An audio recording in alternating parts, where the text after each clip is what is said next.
நாகை மாவட்ட அரசு தலைமை மருத்துவமனையில் வெப்ப தாக்குதலிலிருந்து பொதுமக்களை பாதுகாத்திட சிறப்பு சிகிச்சை பிரிவு உருவாக்கப்பட்டுள்ளது. இது குறித்த ஒரு செய்தி தொகுப்பை தற்போது பார்க்கலாம்.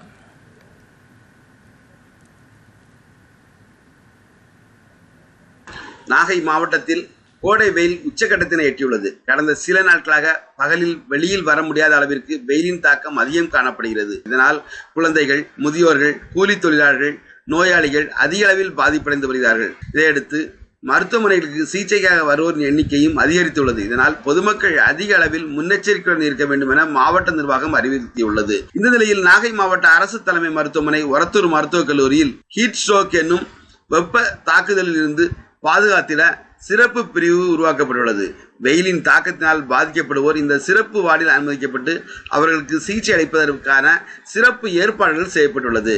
இது பற்றி நாகை அரசு மருத்துவக் கல்லூரி அவசர சிகிச்சை பிரிவு டாக்டர் ஜெசல் பிரீத்தி அவர்கள் கூறுகையில், இப்பொழுது தமிழ்நாட்டில் நம்மளுடைய கோடை காலத்தில் வெப்ப சூழ்நிலை மிகவும் அதிகமாக இருக்கிறது. வெப்பத்தின் பாதிப்பினால மக்களுக்கு ஹீட் ஸ்ட்ரோக் அப்படின்னு நம்ம சொல்லக்கூடிய வெப்ப காய்ச்சல், வெப்ப வாதம் அப்படிங்கிற ஒரு வியாதி ஏற்படுவதற்கான வாய்ப்புகள் இருக்குது. ஸோ இதெல்லாம் என்ன இருக்கும் அறிகுறிகள் அப்படின்னு பார்த்தோம்னா, நம்மளுடைய சிறு அறிகுறிகள் தாகம் அதிகமாக இருக்கலாம், இல்லை தலை சுற்றல், மயக்கம், வாந்தி, இல்லைனா மிகவும் அயற்சி ஏற்படுவதற்கான அறிகுறிகள். இது மாதிரியிலிருந்து மிக அதிகமான அறிகுறிகள் அப்படின்னு பார்த்தோம் என்றால் மிகவும் நினைவு இழந்து போகக்கூடிய சூழ்நிலைகளோ, இல்லை அதிகமாக உடல் வெப்பம் ஏற்படுவதற்கான சூழ்நிலைகள் மாதிரி அதிக அளவு வரைக்கும் ஏற்படுவதற்கான வாய்ப்புகள் இருக்கு.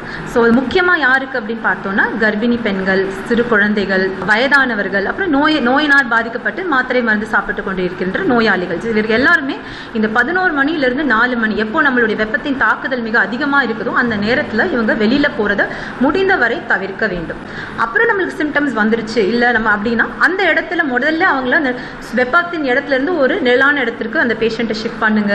அப்புறம் உடனே அவங்க உடலில் இருக்கிற அந்த சூட்டை தணிக்கிறதுக்கு நல்ல தண்ணியை ஊற்றியோ இல்லை எதையாவது ஒரு கோல்டு அவங்கள ஒரு கோல்டு எக்ஸ்போஜர் பண்ணணும். அந்த இடத்துலையும் சிறப்பு வார்டுகள் எல்லாம் இருக்குது. ஸோ நம்மளுடைய அந்த வார்டில் அதை வச்சு நம்ம பேஷண்ட்டுக்கு ஸ்பெஷல் ட்ரீட்மெண்ட்லாம் பண்ணுவாங்க. இப்படி இது வெப்ப காய்ச்சலா இல்லை சாதாரண காய்ச்சலா அப்படின்னு பார்த்துட்டு நீங்கள் அதுக்கேற்றமாக வைத்தியம் செய்யணும்.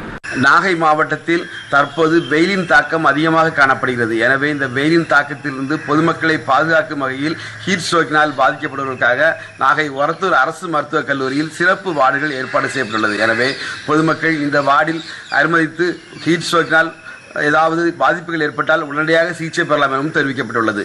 நாகையில் இருந்து டிடி தமிழ் செயலுக்காக செல்வன் ஜபராஜ்.